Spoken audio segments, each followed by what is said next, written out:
Hey everybody, listen up. I got mega huge news. Meat Eater Live is heading back out on the road. That's right. Join me and the crew. Clay Newcomb, Cal, Yanni, Spencer's going to be there. Phil the Engineer's going to be there. Meat Eater Live headed back out. Now, when you get every ticket, okay, every ticket you buy, you get a signed copy of our new Meat Eater Outdoor Cookbook. This tour is celebrating the release of the book.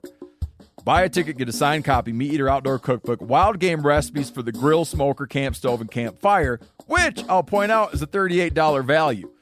Here's where we're going to go. April 23rd, the Mesa Art Center in Mesa, Arizona. April 24, the Balboa Theater in San Diego. April 25, the Grove in Anaheim, California. April 27, the Crest Theater in Sacramento.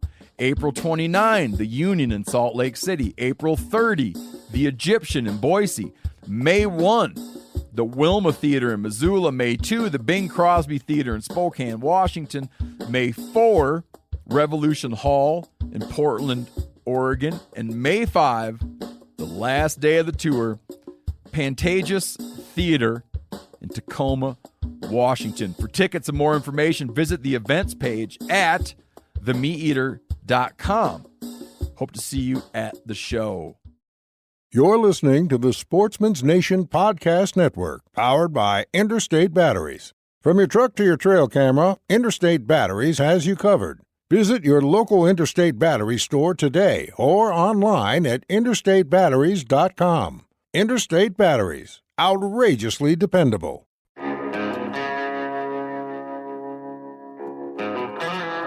My name is Clay Newcomb, and I'm the host of the Bear Hunting Magazine podcast. I'll also be your host into the world of hunting the icon of North American wilderness, the bear. We'll talk about tactics, gear, conservation, but we'll also bring you into some of the wildest country on the planet, chasing bear. It's a beautiful spring day here in the Ozark Mountains of Arkansas, and we just got done recording this podcast that you're about to listen to with our friend Brandon Adams from Major League Bowhunter. Brandon killed a bear over in Oklahoma this last year in 2018, first bear that he ever took. We spend about an hour talking with him about a special project that he's working on that you'll be able to watch and learn more about later this fall. But we're talking about this unique Oklahoma-based hunting project. I'm not going to give it away, but on this podcast, Brandon's a neat guy. He's been working full-time in the outdoor industry for the last 10 or 12 years, and we had a fun conversation with Brandon Adams. You're going to enjoy this podcast. I want to introduce something today that is going to be new to everybody that's listening to our podcast. We have become Patreon members. We now have a Bear Hunting Magazine Patreon account. For those of you who are not familiar with Patreon, Patreon is a way for people, if they so choose, out of the volition of their own heart, out of the gratitude in their own heart for quality outdoor related content, you could become a Patreon and give money monthly to the Bear Hunting Magazine podcast and our YouTube channel. So basically, the way this works, guys, is people produce this content, and this is a way for people to support them.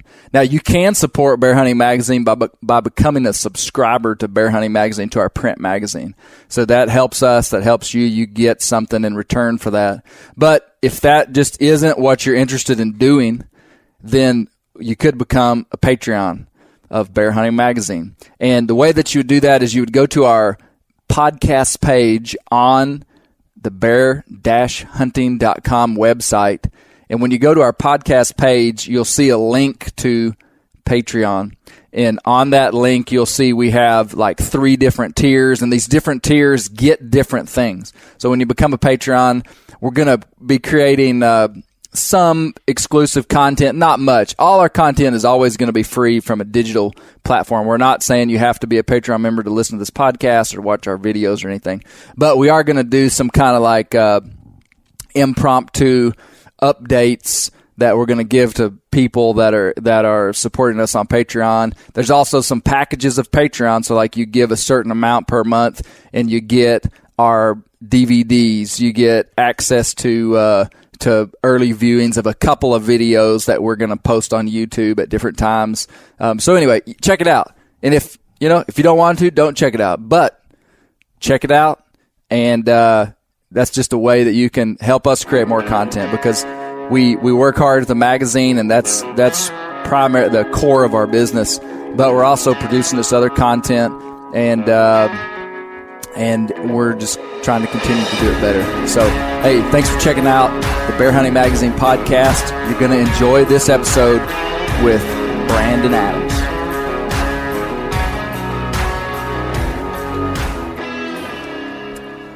Welcome to the Bear Hunting Magazine podcast.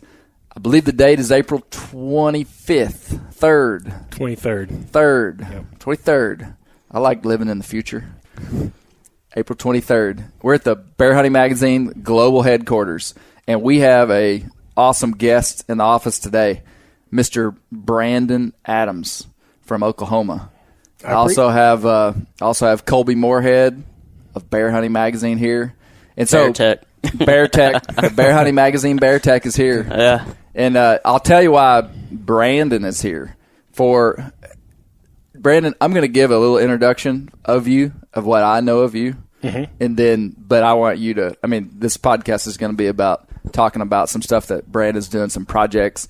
Brandon's a new bear hunter, and broader than that. But so right. Brandon Adams, he's been with Major League Bowhunter, which is a show on the Outdoor Channel. Sportsman's Channel. Dang. Sportsman's Channel. That's all right.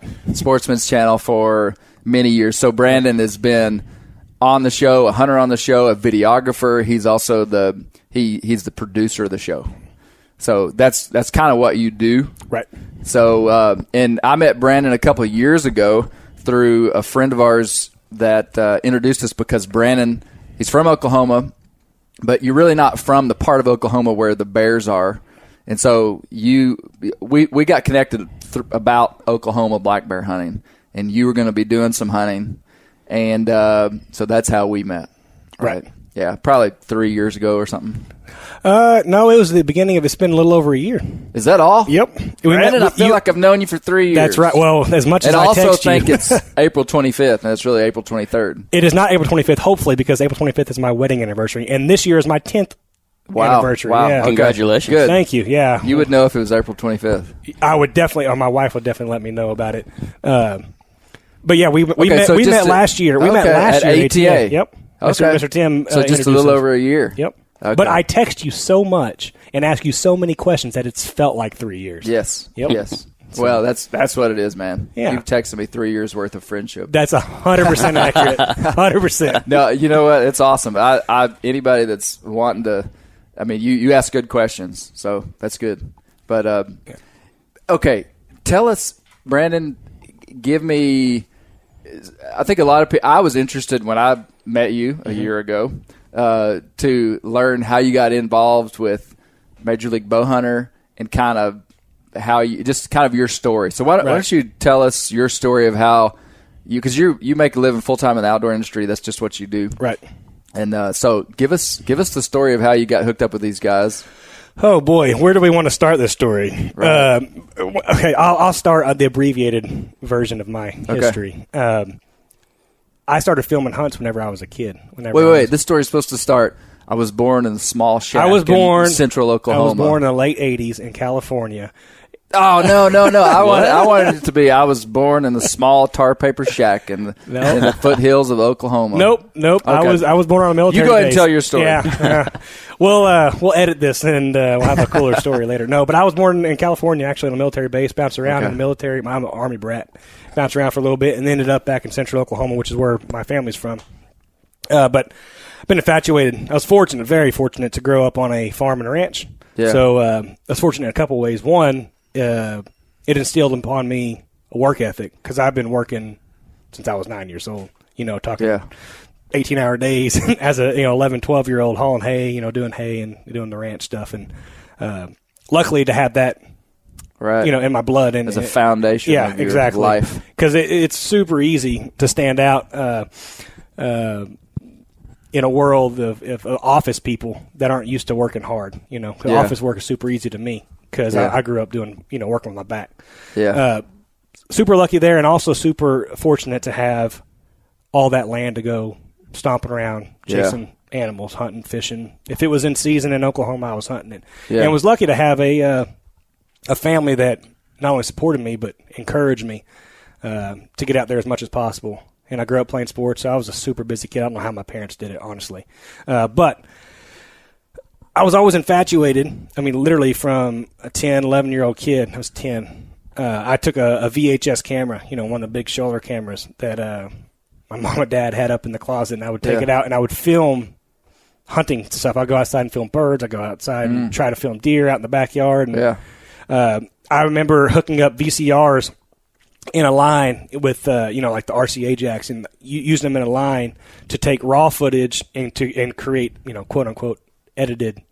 So you were editing back as a 10-year-old. VHS tapes. VHS, yeah. Which, I mean, this was in the 90s, so there was definitely higher technology around. But that's what I used. Yeah. But I tell you this, not a lot of people know this, but whenever I was 10 years old, this is true.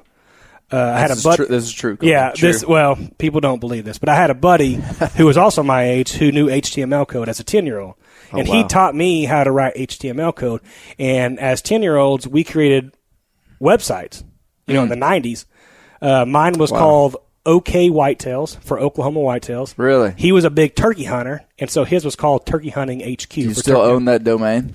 Well, it was not, we didn't own the domain. It was .0catch. It may still be online. Honestly, I haven't logged on. I don't even know. So if you go to okwhitetails.0, like the number 0, catch.com. You'll see some of your old work. But here's the thing. I went under a pseudonym. So I went under Brandon Jones. Oh. Yep. That's a true story. As a 10, 11-year-old. That's a lot of savvy for a 10-year-old in the 90s. You want to know, I know you own a magazine, but you want to know something funny about what I think about outdoor riders, and this proves my story. I'm not going to say too much, but I read everything I could. I get infatuated with things, and I was reading everything I could. Magazines, books, which at the time there was hardly any, hunting books. Right. But I was reading every one I could, and I was just regurgitating that. So I was able to put down on, pen and pad articles. I was just regurgitating things that I had read previously. So you'd be putting these on your website. They're on my website. Yes. Okay. I'm sure. I don't know I truly don't know what's on there, but there is definitely tips on there from a 10 or 11-year-old Brandon Adams. Wow. Now, how old are you now, Brandon? I'm trying to get. I turned 30 Saturday, actually. Okay. Yeah. Okay. So I'm on the right side of. So it would have been the late 90s. Yes, 90. Yeah. Okay. 99, okay. I was trying to equate. Right. When the internet, I mean, that's really about when the internet really started coming and people. Right. It was a little more mainstream, but totally not mainstream. That's why we went under a pseudonym, because it was like, I was 10 for one, and it was, everyone was afraid of losing their identity, and it was just new. No one knew what it was. So, like I said, I went under Brandon Jones, and he went under his name's. I don't want to say his name, but he went under a pseudonym too. But anyway, there's regurgitated articles on that website if you can find it. But anyway, from there, it led to getting my hands on a newer camera. It was a high 8 camera, and a different buddy and I, we started shooting competitive archery, traveling the country doing that, and then that led to us filming each other's hunts in the fall. That led to there was a local TV show out of Oklahoma City that was taking applications for a pro staff, and this was in the early 2000s, mid 2000s. And I applied us without asking him, actually. It was a $250 application. Did you use his pseudonym or his real name? Nope, this is real. I did lie about my age. I've always been, this is true, I don't know, I'm not going to lie about this, but I've always lied about my age, because I always feel... discriminated against because of your youth? youth? Because I've always been young. Okay. Even one now, day that'll change. I know. And I'm really looking forward to my 30s. Because you just turned 30? I haven't turned 30 yet. I turned 30 Saturday. Really? Yeah. I've got a good quote about Daniel Boone's life about a man's 30s. I have to share with you later. I would love. I don't want to misquote it. I would but love. The 30s are a good decade. I'm coming out of my 30s. Well, I'll be 40 in September. Well, you did it. Yeah. I made it out of my 20s. So Yeah. Well, I haven't made it Saturday yet. Man, this is the good version. Yeah. I wasn't sure what version we were going to get. So we got the HTML code. We got the website. Yeah. Go ahead. I don't know. I always lied about my age. Right. Staff. So Pro so staff. I was 16 whenever I applied for this pro staff, but I told them I was 17. Why I did that, I have no idea. Also, fun fact, when I met my wife, I was 17 going into my senior year, which would have been the next year. I told her I was 18 because she's older than me. You know, I was going into my senior year. What did she think when she found out you lied to her? You know how she found out? I was on the phone with her, and then on my cell phone, and then the house phone rang, and it was I think it was a college recruiter, like for sports or something. It could have been, it was a recruiter of some kind. And he was asking me a bunch of questions, and I put my wife or my girlfriend, down like this, and I was talking to this recruiter. I was on the phone for like 10 minutes. He was asking all kinds of questions about myself, including my birthday. And mind you, that was like one of the first questions. Okay. And then we talked for like 5 minutes, 10 minutes, and then I hang up with him, and then I picked the phone back up. She was like, you're not 18. She said, when did you say your birthday was? What year did you say you were born? And I was like, uh-oh. And she caught me. Yeah, so she's 3 years older. She's 3 years and 2 weeks older than me. Okay. Which means for 2 weeks out of the year, including right now, she's 4 years older than me. Okay. Mm-hmm. So kind of just gave away my wife's age. But sorry, babe. I love you. That's all right. But anyway, my point is I did lie about my age there. But got accepted onto the pro staff. I've been very blessed and very fortunate throughout my life to have opportunities, but also been very fortunate to take advantage of those opportunities. And our first year on pro staff for this local TV show, which at the time was just now getting into, you remember the men's channel, like MOR? I don't remember that. It turned into, I believe it turned into Sportsman's Channel. Yeah. Oh, okay. Anyway, we were that show was just going on the men's channel, and my hunting partner and I, we had a really good first year, and that set us up really good for, the upcoming season. And that next year I had a really good year, and we split up. And then the owner of the show that I was on asked me if I wanted to film him, as a full-time field producer. Right. And I was like, yep. And so that next fall, I filmed him, which was so my first year actually getting a paycheck in the outdoor industry was 2008. Okay. So this is what is that? This 11th season. Yeah, well, 12th season. Going into my 12th season in 09. Or 11th. No, 07 was the first year I filmed him. Yeah. Anyway, the point is, I've been filming professionally, quote unquote professionally, since 07. I've been in the outdoor industry since 05, 06. Okay. So how did you get in with the major league guys? Right. So the owner of that company, we were in cahoots with this other company called Buck Commander. Okay. Right? With Matt Duff and Chipper and there's a bunch of them, Roche and Lange and Tombo, Robertson, Willie. We was in cahoots with them, and the show that we were on and the show that they were on, they wanted to focus.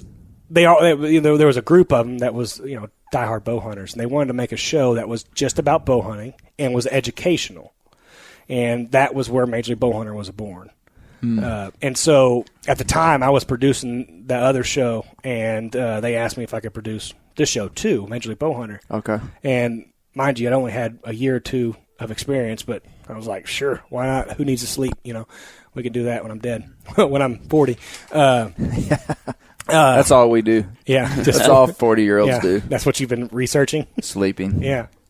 But anyway, that was. I've been around Major League Bowhunter since the beginning. Literally, the very first. When did they start? We started filming in 2010. 2010. We're actually filming for season 10 right now. Really? Yeah. So I'm putting together the episodes for season 9, which we filmed last fall. And then you're about to start filming season 10. So we'll be filming not next week, but the week after that for some in the field stuff for some. Putting together some properties and stuff. That will be for season 10. Yeah. Which is really cool to be producing a show that long and be a part of a show that long. So, yeah. And since I started out as a producer, I was a field producer and then a producer, and then that led to I kind of stepped down as field producing. I just did the producing part, and I kind of, I'd say, oversaw. I made sure that the field producers got what I needed to make a show. And then since then, I've taken over a lot of the day-to-day operations at Major League Bowhunter. We're fortunate to have a good mark. Our Major League Bowhunter's a real strong logo. Yeah. And so I handle a lot of business stuff. I handle a lot of, behind the scenes, not just on the TV show side. So right. Yeah, it's I've been very fortunate to have the opportunities. I've been very fortunate to take advantage of the ones I've got. Well, it's evident to me that you're an extremely hard worker, even that you're here, drove 3 hours today to come up here and meet with us, but also to work on this project that we're going to talk about here in just a minute. Right. And that's really what it takes. When I meet people that are professional videographers, and when we talk about like working in the outdoor industry to create content, I think sometimes the general feeling sometimes of people that are professionals from people who are not professionals can sometimes be sort of negative. Maybe not negative, but just like just thinking that maybe people not understanding people's motivations. And what I like to see in somebody like you is, you're a passionate hunter.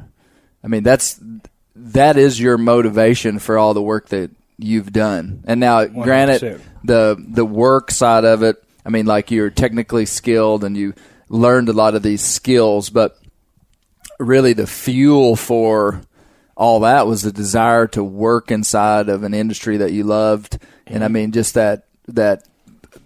just being a hunter. I think sometimes people see people that are professionals, especially television, and television guys have the bad rap, and I think it's because some people maybe are jealous. I don't know. Yeah. But I don't know. I just want to say that because sometimes I hear people talking about producing television shows, and sometimes like the hunting side of it gets lost. But I don't see that getting lost inside of you. You love it. You're passionate about it. When I set out to, I truly did set out to be in this industry. I set out to make a living in the outdoor world. I didn't know how I was going to do it. I didn't know if I was going to be a guide. I didn't know if I was going to, I didn't know what I was going to do. Right. I stood up on my senior year in high school. I stood up in like this leadership, council or meeting or whatever in front of all the leaders of my hometown and told them that I wanted to be a professional hunter. And they all laughed. And I'm kind of a cut up and, make people laugh, anyway. So they laughed and I wasn't joking. And to say that didn't have put a little grit in my belly, to make me work even a little harder, would be a lie. But like I said earlier, not that long ago, I was fortunate to grow up on a farm, to learn a good work ethic, and that has led well into this industry. And the negative connotation people have for celebrities, that's a terrible word, but for the it's actually probably getting worse because of the world of social media. People put influencer or public figure or whatever and think they're more than they're not. Some people are in it for different motives than others, but I truly love hunting. I truly love making a living and providing for my family. Not only, by the animals I bring in, but from the financial reward. The other thing that I think people don't understand is that it took a tremendous amount of sacrifice. Like they might see you now saying, oh, man, you're producing Major League Bowhunter and get to hunt and do all this all the time. Like, man, there's no safeguard. Like I'm constantly kind of just watching people that I know.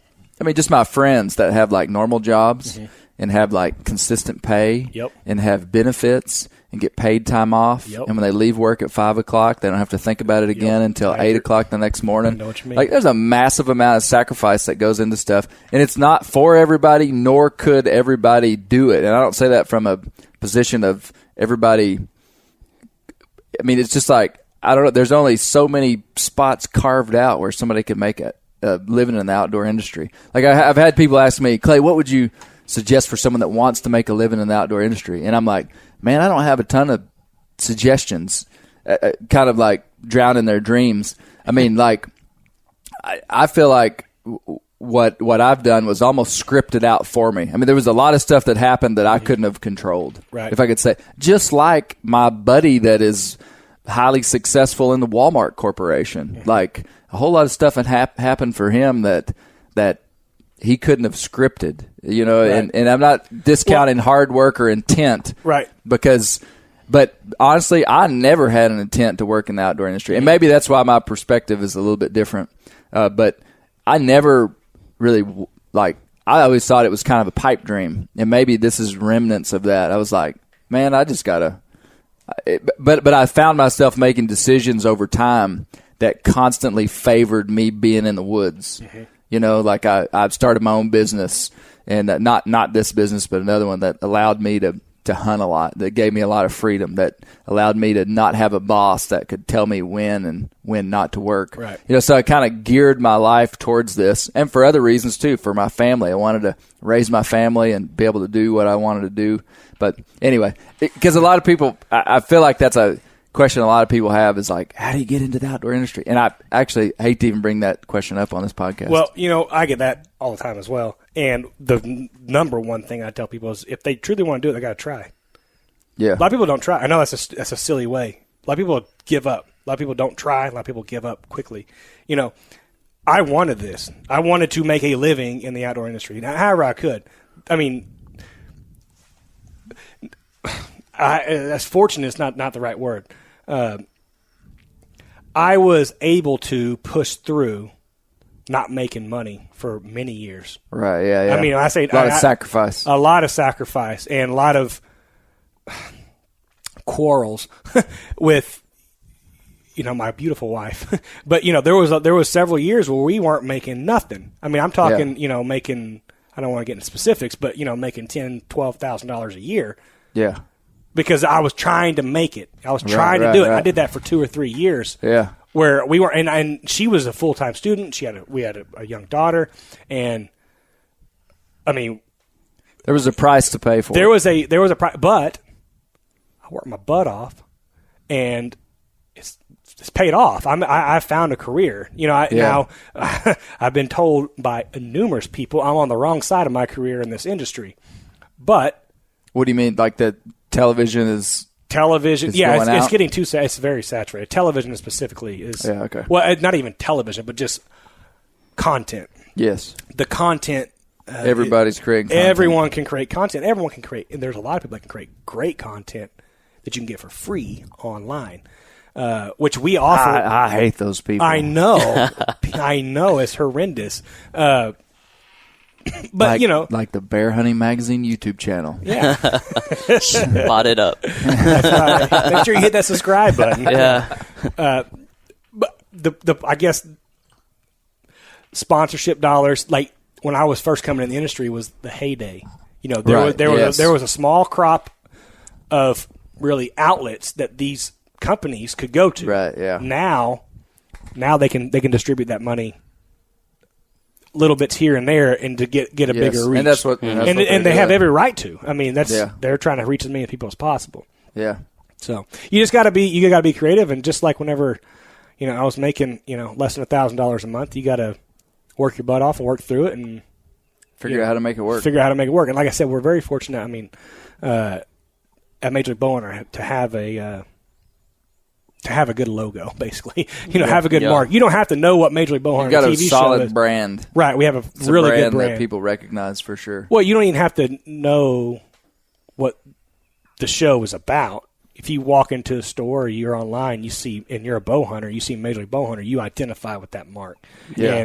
And we're lucky to have that. Yeah. Frankly. Yeah, it really is a good solid. Because a lot of TV brand. shows are trying to sell, you know, their show as a brand, where really our brand has a TV show. Yeah. You know, so. Yeah, I see what you're saying. You know. Well, that's a good introduction to kind of get you to where you're at right now. Mm-hmm. And so what we really want to talk about is we want to talk about the broader project, which I think I'll let you introduce. But we also want to talk about Oklahoma black bear. Right. Because the project entails that. So why don't you give like a 1-minute version of the project, okay? And kind of the intent of it, and then we can dive in. And I would like to nerd out a little bit on Oklahoma black bear. I would love to hear it. So basically what we're doing here is this last fall, I was very fortunate to attempt something that I've been meaning to attempt for a long time, and it's called the Oklahoma Grand Slam. In Oklahoma, we're very lucky to have a huntable population of 5 big game animals. And all over-the-counter tags in regulated seasons for non-residents, residents alike. Which is black bear, elk, antelope, whitetail, and mule deer. And honestly, a lot of people don't even know about a lot of those. I bet if you were to poll the listeners right now and you would have said, how many of those animals would you have known were in Oklahoma? I bet money most of them would have said one of those animals. Whitetail deer. Probably one. You're right. Now, really. Yeah. Antelope, mule deer, elk, black bear. And not just in the state, huntable populations. Because in Oklahoma, too, we have a huntable population of aoudad, which I didn't know until I started this adventure. We have bighorn sheep up in the Black Mesa, up in the very tip of the deal. I had no idea we had bighorn sheep that even... Now, were the bighorn sheep native to Oklahoma, or did they introduce them? I know the aoudad obviously would not be a North American native species. I have no idea if the bighorn sheep migrated naturally or they're in the very. I'm sure they were introduced at some point, like these animals were actually reintroduced there. I know that for sure. But my question, would they be native to Oklahoma? No idea. I really don't. And we have, obviously mountain lion especially up in the Panhandle. There's a pretty healthy population of mountain lion. No season on mountain lion. There is no season on mountain. It's kind of a weird deal in the regulations if you ever read it, because you have to have a hunting license to kill one, but there's no season on it, and you're not allowed to kill one unless it's threatening you. But if it's threatening you, why do you have to have a hunting license to kill it? You see what I'm saying? That's kind of weird, right? It's one of life's great mysteries. Okay, got it. But there's definitely a pretty good population in the Panhandle. And of course, there's sightings everywhere. Everywhere. That's just the way it is. But anyway, that's what it's called. And the project is called Slammed. It's going to be basically a 90-minute film. So it's a full-length feature film. It's going to be basically a feature film. Yeah, it's going to air on the Sportsman's Channel. We haven't nailed down the exact air time, but it'll air sometime this year. And then once it airs there, it'll go online to a digital platform on probably YouTube. Okay. So it's a 90-minute film about you last year in 2018. Yep. Harvesting all of those big game animals in Oklahoma. Correct. Wow. Yep.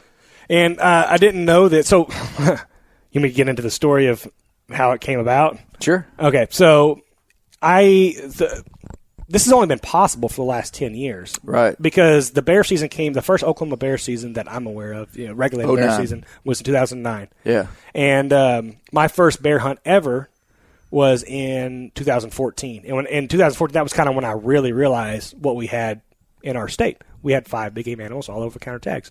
Yeah. So I wanted to attempt it then, but I didn't have the resources, to really do it. And what happened was I was at one of my really good friends' wedding, the fall of 2017, and his father-in-law, his now father-in-law, came up to me and asked me if I ever wanted to hunt elk in Oklahoma. He told me that I have a place to hunt elk, and I'm like, well, let's go. And once I realized I had an elk property, I already had obviously whitetail, very fortunate that Major League Bowhunter has a lease in the Panhandle that has mule deer. Okay. So now I only needed 2. I needed black bear, and I needed antelope. Yeah. So I hit up Instagram because why wouldn't you hit up Instagram as a late 20s young man? Yeah, you're totally a millennial. I am. Yeah, I think I'm squarely in the millennial range there. But I hit up Instagram, and very, very, very fortunate. Within an hour, I had an antelope property. Is that right? Yeah. Wow. Well, I had dozens of leads too, but I had the guy that I ended up hunting with, Mr. Zach Alvin. And then I ended up getting the lead on bear in southeastern Oklahoma at Jason Curtis here. He runs an operation down there called Off Grid Whitetails. And he was super, super gracious that he allowed me to come down. Yeah. Are super thankful that he allowed me to come down and hunt black bear on his property. And whitetail too. But after getting all 5 of those, my elk property actually fell through. And so now I've already told everyone what I'm doing, and I'm missing an elk, and I have to, obviously have an elk property. Because in Oklahoma, it's over-the-counter tag for elk, but the only catch is for over-counter tag, you have to hunt on private ground. Right, so you got to have landowner permission. Correct. So to have that, you have to have a landowner give you permission. Yeah. And so what I did is I called every person I knew down there, and that didn't work. So then I opened up, apps on my phone, which I used an app called Hunt Stand, and was looking at the different landowners, and gives their phone number on there, and was dialing dozens of phone numbers. Wow. And everyone said no. Everyone's brother and everyone's cousin, everyone hunted these elk because it's a very finite amount of land that has that resource. It seems like it'd be a very coveted tag. It is. Yeah, for sure. Well, it's a coveted. Yeah, it is. It's coveted to have a property that has them on it. Yeah, a huntable population. Yeah. Anyway, I ended up contacting a buddy, Brett Carden, who runs an outfitter in southwestern Oklahoma, and I was kind of curious if he had elk himself because he's in that area, and he said he didn't, but he knew of someone that might. And within an hour, I ended up having the property that I ended up hunting on. Wow. Which I say that the guy that gave me permission, he had 320 acres. He said, "You're more than welcome to come out." His name's Trevor Johnson. He's become a great friend, by the way. He said, "You're more than welcome to hunt here," but on that 320 acres, legitimately 30 of it was even huntable. The rest of it was as flat as this floor. Right. And then the other 30 went up the side of this mountain. And when I'm talking about a mountain, this is a daggone mountain. Yeah. The very north end of the Wichita Mountains. Well, what he did is he used me as a reason to contact his neighbor who doesn't allow hunting. And he used me, told him what I was doing, and got me permission to hunt on his neighbor's land, which has almost 2,000 acres of some of the prettiest and prime elk habitat you've seen. Let me keep that, friend. Yeah, that's right. I don't know that part of Oklahoma at all. Right. I mean, I don't even really think I've driven through there, but from the pictures that I've seen, the video, you showed me some video this morning. Mm-hmm. It's like it's like super flat. I mean, it looks like the prairie, but then there's these pretty big mountains. I don't know. It looks like they're 2,000 foot, 1,500 foot, they're in over 1,000-foot peaks where we were at. Yeah, and rocky, shrubby. It almost looks like New Mexico or something. Is that how you would describe it? I would describe it unlike anywhere I've ever been, just because of the actual rock. Not just composition, but the way the rocks are. It's the roughest terrain. And it's the Wichita Mountains, not to be confused with the Washita Mountains. With an O. That's right. Yeah, it's the Wichita with a W. That's right. Yeah, and so like you said, it's super flat in the bottoms with mesquite trees, and it just looks like, it looks like Texas. It's just super flat. Yeah. And then it just runs, boom, right into the Wichita Mountains, which is just, you got gravel, rocks the size of gravel all the way up to the size of houses. And really rocky. Super rocky. And so whenever you're walking across this stuff, you're jumping from rock to rock. And while we were there, it was raining the entire time. So it was real dangerous. There's a lot of rattlesnakes. I mean, it was the roughest country I've ever been in. If it was at altitude, like some of the places that we hunt in Colorado and New Mexico, places I've been in Montana, it would be the worst. It would be the worst conditions I've ever been in. Mountain. But it's luckily, you're talking about 2,000 feet above sea level or whatever. It's super low. Yeah. There's no breathing issues, right? So how far is that from where you live? So I'm lucky because I live in Central Oklahoma. You're in the center, right? Yeah, I live. You're about 2.5, 3 hours from just about everywhere. Is that right? From the bear and from the elk, yes. Okay. You had to get to the Panhandle. The tip of the Panhandle is a long way, so that's about a little over 5 hours, 5.5. Okay. And then the place that we hunt, we have the lease that we have for the mule deer and where I end up killing my whitetail, is also in the Panhandle, on the east end of the Panhandle. Yeah. And it's about 4.5 hours away. Yeah. So, luckily I'm in the central part of the state, so I'm only about 2.5 from my bear. It's 2.5 from the elk. And, not too pretty incredible. Well, too far. Let me just take a minute to just say I think it's pretty incredible.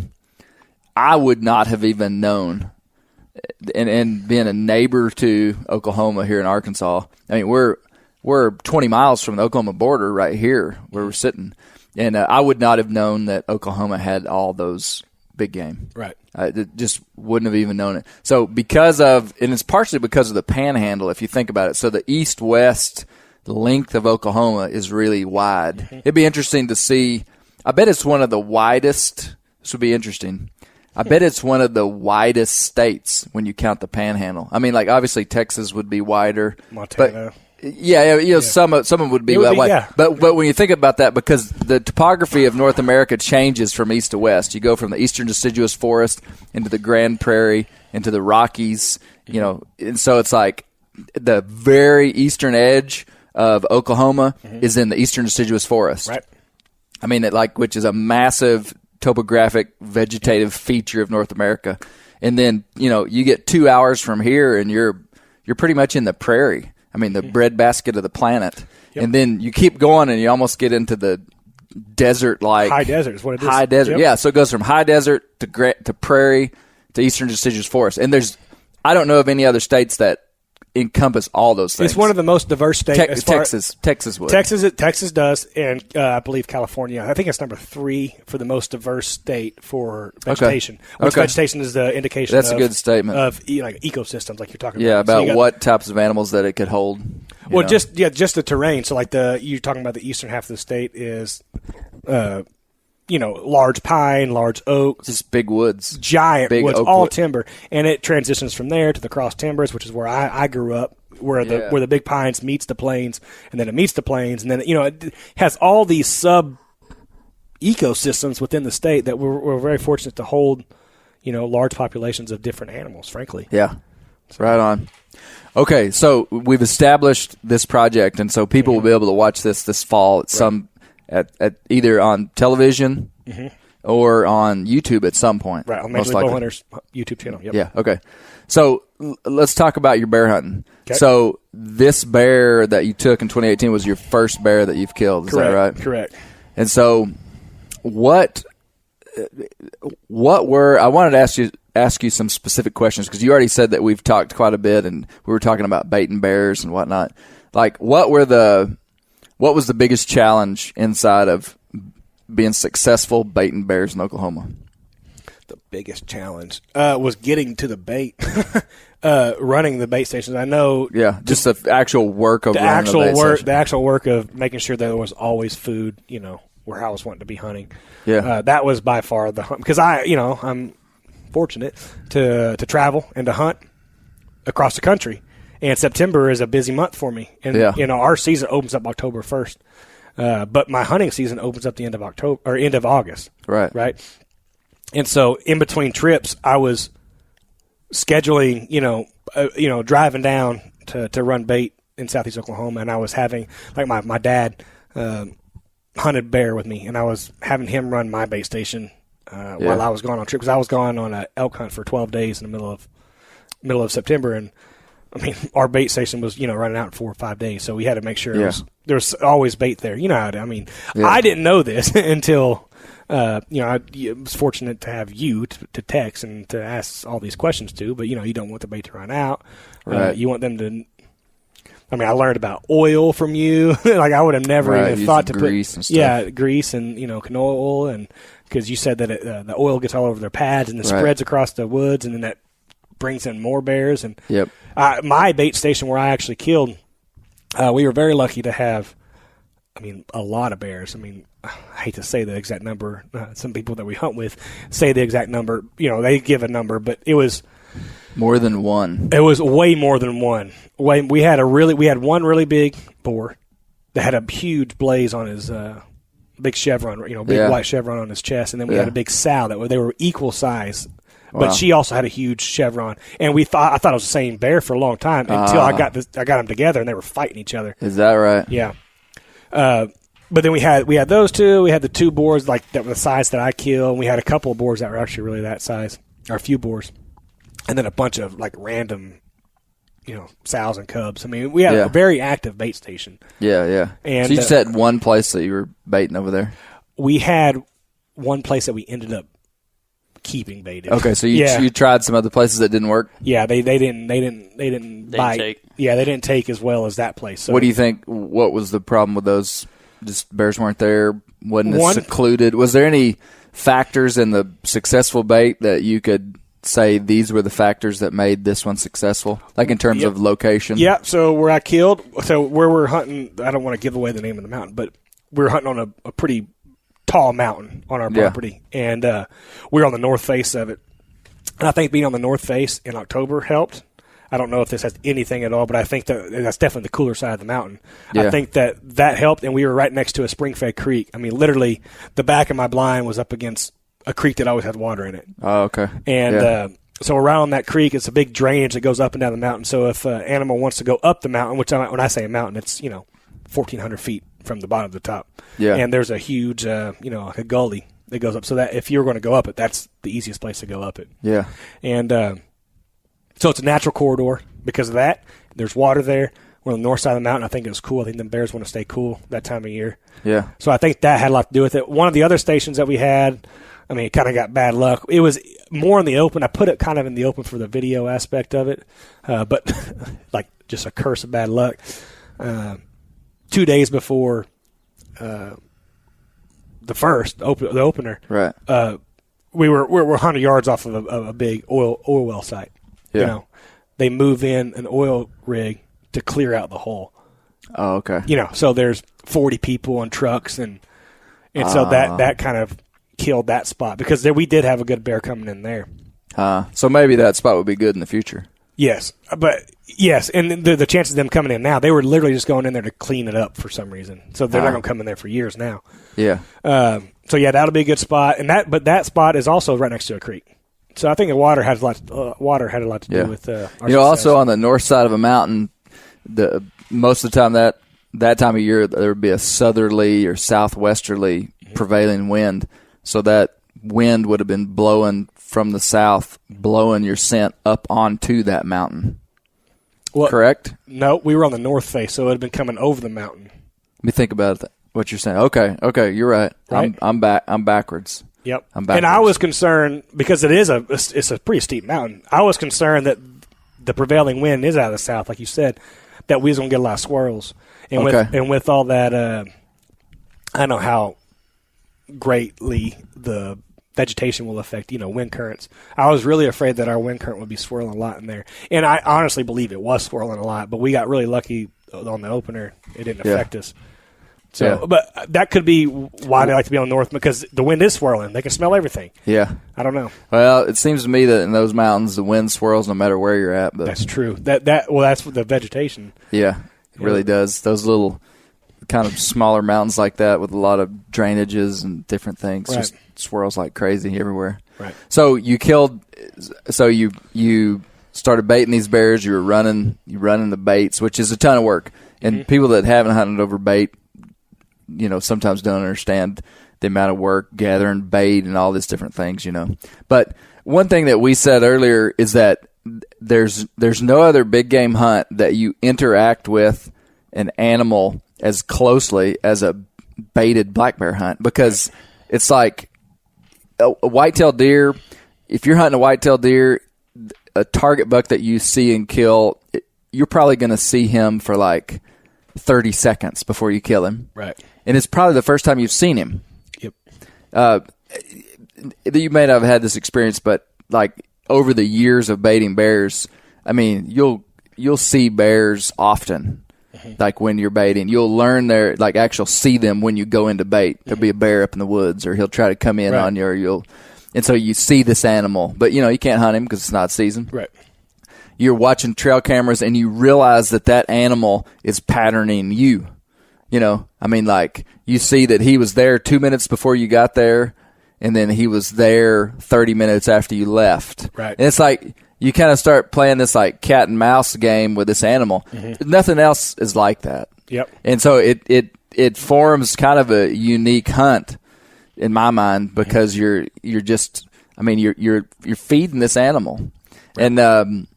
And it's the way that the reason I like hunting over bait in this part of the world, every hunt that I do, I try to find a kind of what I want to be the limiting factor, like where I want the challenge to be.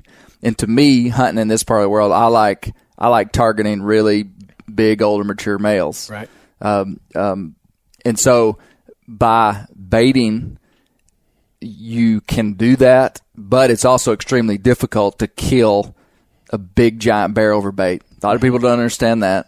I mean, they just think, well, there's just a big, dumb bear that just walks in. But like the bear that I killed in Oklahoma this year, we'd been hunting him for 5 years, and I'd never laid eyes on him on property that we have hunted extensively. Super. I mean, this bear, he knew us better than we knew him. Yeah. Very difficult to hunt. You've been hunting him for 5 years. Hunting him for 5 years, yeah. Wow. Getting pictures of him, trying to take him, and I've never seen him. Yeah. And so, anyway, I guess I'm trying to paint the picture that it's a challenge.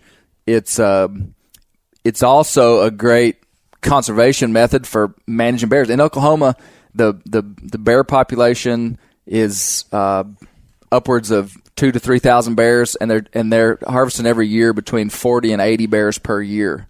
And the only way that they can do that is through bait, because you get a lot of guys that don't understand bait hunting. They're like, well, why do you have to hunt over bait? Why can't you hunt them like real men? Well, come to Oklahoma and try to kill a bear, just spot and stalk, and let's see how that goes. I mean, you can do it, but it's tough. And so by hunting them over bait, it's really a conservation tool to manage black bears, but it's also a lot of fun. It's a ton of fun to get to see that many bears, to create a honey hole. Mm-hmm. You know, I mean, you have all these bears coming in, and it's just fun to be in a situation like that, because you don't see that too often. You get to see bears interact and different stuff. But tell me about killing your bear. Like, what was it like was it I know it happened quick. You killed him on the first morning. Well, one of the cool things we talked about, having the work, of actually running the bait station. But one of the cool things about this hunt is I planned on there being a bear on the station when I was getting in the blind. Yeah. Right? Because actually you specifically told me not to go in there opening morning. Yep. You told me not to. Yeah. I disobeyed you. Sorry. Yes. You made it work, though. Yeah. But you amended for the thing that I was telling you not to do, which is go in and spook a bear. Right. Yeah, So you amended for that. So what I ended up doing, so I put up a mirror step, like a pop-up blind originally, and they kept, breaking that. They broke it, and they kept dragging off. Every time I put it up, they drag it, and they just played with it. So what I ended up doing is I built a wooden blind, and I put it where my mirror step blind was, where they could tear it up, I guess, if they wanted to, but it's a wood blind. Yeah. So what I did was I situated a trail and some really thick cover and cleared out the ground where it was on dirt and rocks. So you removed all the leaves and crunchy stuff. Right. For about 150 yards. Wow. So you could just slip right into the backside of this blind. Yes. And so in the dark. In the pitch black with no light. I don't know if bear are affected by flashlights or not, but we didn't use one. Whenever when it came down to crunch time, we didn't use one. So we actually slipped the blind. It was wet. Opened the back of the blind, which I made to be quiet. Slipped in. We put carpet on the floor to be quiet, and shut the door quietly. Looked out the window. There was a black bear at 20 yards. It was pitch black. Now, don't get me wrong. It was pitch black. But you could make out a black bear. Make out a blob moving in the darkness, and then I got my glasses on him, and could tell that it was a black bear. Yeah, and it was one of, so like I told you, we had different animals coming into the station, and I knew that it was one of the, not the two big ones, but it was one of the other. To me, it was a big bear. Yeah, it was a mature. It was an adult animal, right? And so it was one of. It was an adult, right? It was an adult, and this one happened to be a color phase one that was there, and it laid there, and it laid there for over an hour in front of us. We were waiting for the, obviously to get legal light and for the camera to get light. So once the legal light came, we wanted to get a little more light for the camera and to shoot, because frankly it's dark in that blind. Yeah.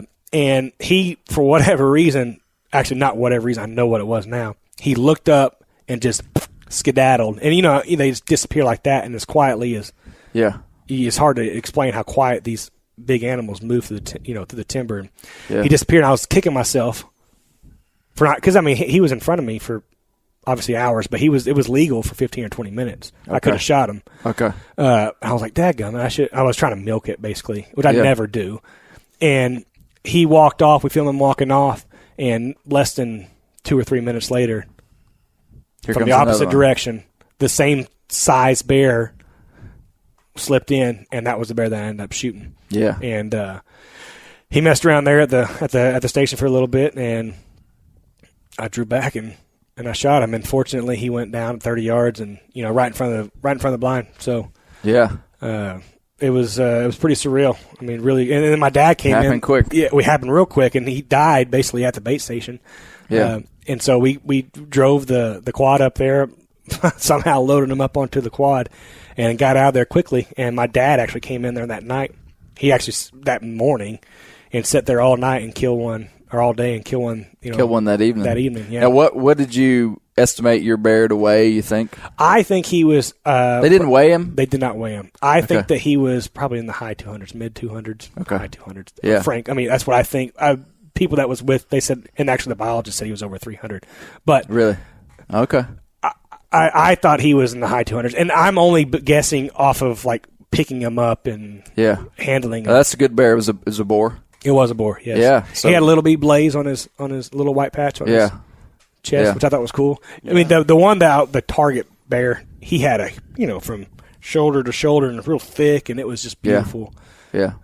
But the one I got was super proud of. I haven't ate it yet. I'll have to text you for some recipes. Well, you can pretty much use it for anything. Yeah. Anything you're using beef for. Mm-hmm. It's good. Yeah. You need to eat it. It's good stuff. Oh, I'm definitely going to eat it. It's in my freezer. I just haven't pulled it out yet and cooked it. Yeah. So. Yeah. Well, you have to try it. That could be something I do on my 30th birthday, Saturday. That's a good idea. Right. Yeah. Barbecue bear. That's smoked right. bear. Smoke it? Yeah. What kind of smoke? Hickory smoke. Thick hickory smoke. Yeah. I really like smoking bear like brisket. Yeah. Like barbecue sauce all over it. Smoke the roast? Yeah, like smoke a ham. Yeah. Like and just make smoked bear meat. So really good. I season it and do everything just like I was smoking a brisket or ribs. Yeah, just treat it just like beef or pork. I mean, right. just kind of like a fatty portion of beef or pork, and trim off most of the fat. You hear some people say you got to trim off all the fat. I've not necessarily had too much problem with fat, but you'll be surprised how good it'll taste. Is it important to cook it slowly? Because I know that. Well, you need to cook it thoroughly for sure. I mean, because of what's trichinella is what they can have. But I was going to say cook it slowly to render, because they're there's a lot of, I don't know if it's called tendons or whatever. There's a lot of sinew in there. Yeah, it can be tough if you don't get it tender just by cooking it for a long time, for sure. Yeah. Gotcha. Well, I like what you did in that you cleared out a path and got in there before daylight. Right. And I just want to say that that's a good strategy if your goal is just to kill a bear. But let me paint a different picture for you. Do it. Let's say you had a 500-pound bear that was the only bear that you were interested in taking. Right. On a bait. That's when I wouldn't do that because it was a little bit risky. Right. Well, because how risky it was is my number one bear, which he wasn't a 500-pound bear, but he was probably mid 300s or high 300s. Really good bear. He was on there about 20 minutes before I got there. Okay. You know what I mean? So I was that close to spooking him. Well, and you think about when you watch a lot of these bears and how they interact with bait, they're just, when they leave and aren't in front of your camera, it doesn't mean that they just disappear from the planet. That's true. They might be out in the woods 50 yards bedded down. That's true. And so you like walking in and you could have bumped him or something. But again, good job. You made it work. But that's the reason I always tell people, especially if you're targeting like just an animal that you really want to kill and don't want to mess up. I like just hunting afternoons because I promise you, if you spooked a big bear like that off a bait, most of the time he's not going to come back. I mean, for a long time, or at least during the daylight. Let me say that. Right. In Oklahoma and Arkansas, I can't speak for that. In Canada, you can do whatever you want. In some other places, bears are just not as attuned to being bumped, but these big bears are. They just know how to. So that's why I'm like ultra careful because I'd rather come in there in the early to late afternoon, get set up, and then kill him right at dark when he's coming back in from being bedded. So do you run it? So whenever you run stations, do you like run in there with a quad or some type of a truck or something? Yeah, I don't have any problem just with driving actually to the bait site and making a little bit of noise and leaving. I mean, I don't try to make noise, but what I say is just whatever pattern that you establish for baiting bears, don't break it. Right. So, like, if you, there's a lot of guys that are challenged by the time frames that they have to work inside of baiting bears, and so they might come in after work one day and might come in before work the next day to bait bears. So, they might be there at 7 o'clock in the morning, or they might be there at dark. And I think that's the worst thing that you can do. Right. Because you're trying to create this safe space for this big old bear that's ultra smart to decide that it's okay to be here during daylight. And so if you're extremely predictable, he will be more predictable. Right. Because after you leave at, I pretty much have a window from like 10:30 to 2 that I will bait my best places. I might have some fringe places that I'm testing out that I might roll in there at 6 o'clock and throw out. But I mean, it's like I'm just not that concerned about it. You know, there's a 200-pound bear on the bait. But like when I was trying to kill Batman last year, it's like you got to do a ton of stuff right to make it work. And so, 5 years. I would rather let the bait go dry than go in there at 6 o'clock in the afternoon a week before season and put out bait. That's my philosophy. And so, anyway, just the more predictable that you can be, the more predictable they'll be because they feel safe. That's basically the essence of it. But I will definitely take that to heart. I will follow that more next year. Next year I'm going to be after a little. I mean, next year I'm going to hunt again, and I'm going to be after a little bigger bear, and so maybe it'll be. Like you said, it just depends on what you're trying to do. Right. I was trying to kill a bear with black fur. That was what I was after. Good. You got it done. So.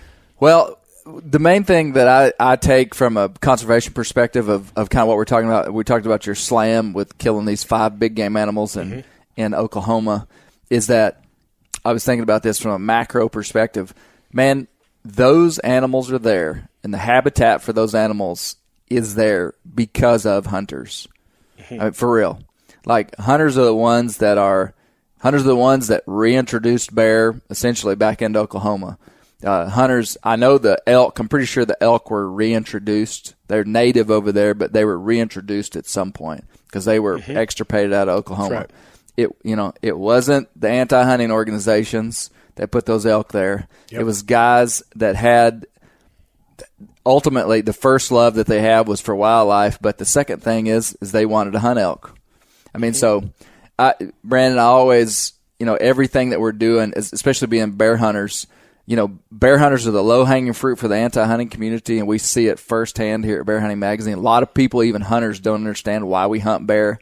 They're like, they ask us if we eat it. They ask us why we'd want to hunt a bear.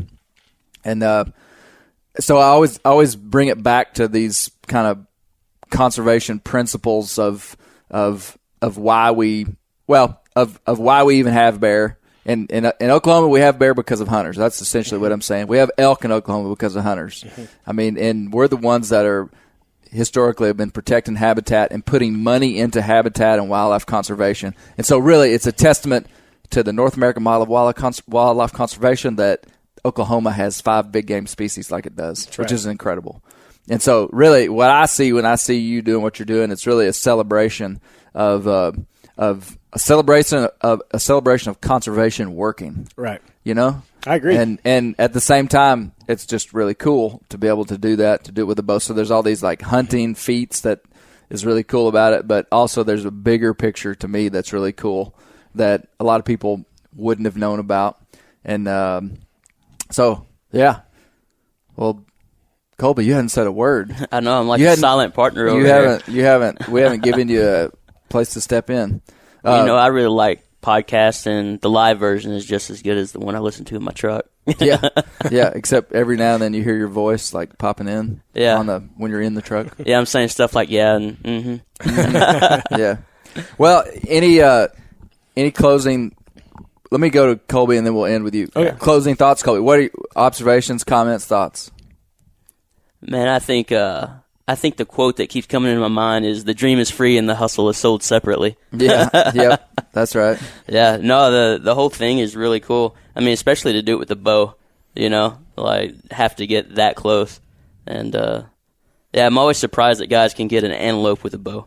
Yeah, like it always just blows my mind because they have such good sight and they're so fast. And I don't know. I was surprised too. Yeah, I had to shoot them at 85 yards. You said that was the hardest hunt out of the 5 in Oklahoma. The antelope 100% was the hardest one to get on the ground. Yeah, 100%. Because for a couple of reasons. One, like you said, the eyesight. But in Oklahoma, there's a bunch of control hunts starting in the beginning of September. They're all rifle hunts, and there's a limited amount of area that you can even hunt antelope in Oklahoma. There's a county and a half, and so they've been hunted for a month. I showed up at the end of the archery season. The archery season's from October the 1st to the 14th. I showed up. My first day was the 10th. Oh, really? So you only had 4 days? I had 5 days, the 10th to the 14th. Wow. And so I had at the very tail end of over a month of hunting. So these animals are spooky.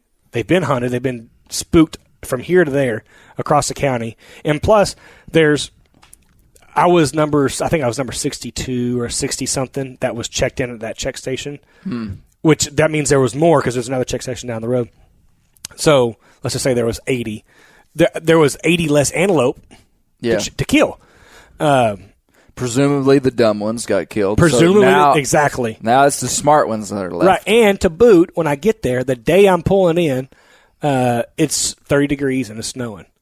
Okay. And it had been raining the entire, because traditionally when people think of a bow hunt for antelope, they think of sitting over water. Yeah. Because that is by far the most productive. What happens out west? Yeah. And it's post rut too. So I had a decoy, but they weren't responsive. It's middle of October now, and everything's wet, so there's nowhere to go. So it's just it's a crapshoot. And I got fortunate. I've used that word a lot, but I was fortunate. I was very lucky to have a buck that was bedded in a certain spot where I could sneak. You up were on him. just lucky, Brandon. Yeah, that's all it was. Just pure luck. All luck. I'll take it. I had a very lucky season. I did. No, I don't like it when people use that word because, inside of a hunt, like Hobie said, the dream. It's a quote that I use all. Not you originally, but the dream is free. The hustle is sold separately. Right. So you did a ton of work on this. Yeah. I think inside of an individual hunt, like a guy could be fortunate, could be lucky, like favorable circumstances. But you got to hustle to find a favorable circumstance. And that's what successful hunters do. Right. Is they hustle and work and work and work and work until they get lucky. Yeah. Yeah, that's very true. It's the truth. You're searching for that moment of good fortune when the wind's in your favor, the animal's stalkable, you make a good shot, and everything comes together. Right. So, and you know that. And most people that are hunters that are listening to this podcast would know that too, that luck is probably not the best way to describe it, but it does play a part in it. Well, if you don't think that you're lucky, then you're a liar. Every opportunity, no matter if you have a deer, an animal, a bear, anything, if you have it patterned down to a T, like it's going to walk by this tree at 3:45 every single day, and it's done it for 10 days in a row. Well, guess what? If you're going to sit there the 11th day, it has to do it the 11 times in a row. Yeah. You have to get lucky for that animal to do it. Yeah. No matter how smart and how good you think you are, you have to be lucky.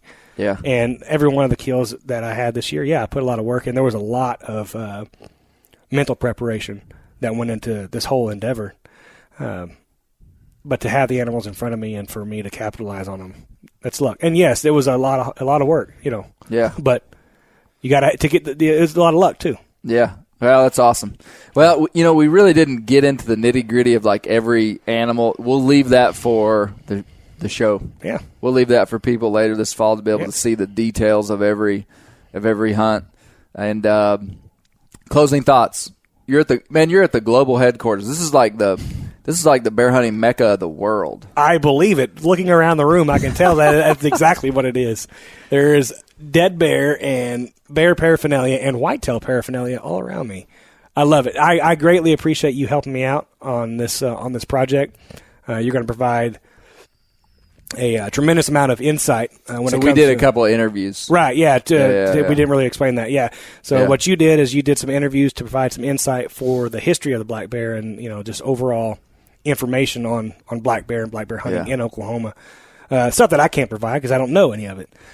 So I come to people like you, experts like you, and lucky to have, Bear Hunting Mag and a bunch of other organizations helping me out for the other animals. We're going to do a podcast sometime really soon with a bear biologist in Oklahoma and a lady that's done more bear research in Oklahoma than anybody else. So that's coming. Great. That will be a total nerd out biological black bear session. Yeah. I'll be listening. Yeah, it'll be really good. Yeah. But, anyway, I greatly appreciate your help, and yeah, you definitely knocked it out of the park with your interview. So, well, I'm just grateful to have the opportunities I had, and we haven't mentioned this, but I was fortunate to be the first one to ever. Right, we didn't even say that. Yeah, I'm the only one. Not only so, I didn't know this going into it. We'll close with this. I didn't know that going into it. I didn't know that I was going to be the first one to ever tag all 5 of those animals in Oklahoma. And yes, there may have been someone that's done it before. Probably not in the same season with a bow though. Well, I can't imagine. I thought if I could pull that off, I might be the first one to ever do that. But turns out I'm the only one to ever tag all 5. Okay, and then period. Okay, so even to tag all 5. Yeah, no one's ever done with any weapon. Yeah, and then to get it all in 1 year with a bow, it's going to be hard to top that season. Yeah. So. Well, until the sequel. And there ain't going to be a sequel for that. Not in Oklahoma. So. The next time it's going to be trad style. Trad, yeah. You he's got going to up the game, up the ante. You got to do it with a trad bow next time. Oh my gosh, the struggle stick. You boys. Well, hey, so you can check out Brandon Adams on Instagram. _BA_Adams. Okay. Yep. Or check us out on Major League Bowhunter at Major League Bow. Go follow us on YouTube. All the whole 9 yards. Watch us on the Sports Channel starting with Q3, which is in July. Yeah. Okay. And then check out Slammed. It'll be this fall, probably in August sometime. We don't have the exact dates, but check that out. Definitely, it'll be online. Probably in the fall. Yeah. Right on. Well, thanks, Brandon. Well. Keep the wild places wild because that's where the bears live.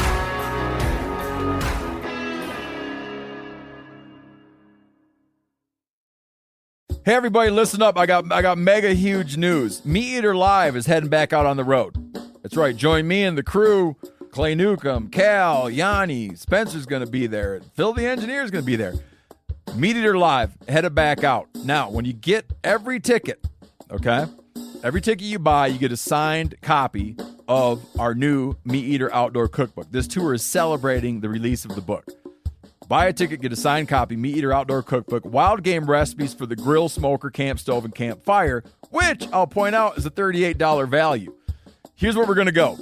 April 23rd, the Mesa Art Center in Mesa, Arizona. April 24, the Balboa Theater in San Diego. April 25, the Grove in Anaheim, California. April 27, the Crest Theater in Sacramento. April 29, the Union in Salt Lake City. April 30, the Egyptian in Boise. May 1, the Wilma Theater in Missoula. May 2, the Bing Crosby Theater in Spokane, Washington. May 4, Revolution Hall in Portland, Oregon. And May 5, the last day of the tour, Pantages Theater in Tacoma, Washington. For tickets and more information, visit the events page at themeateater.com. Hope to see you at the show.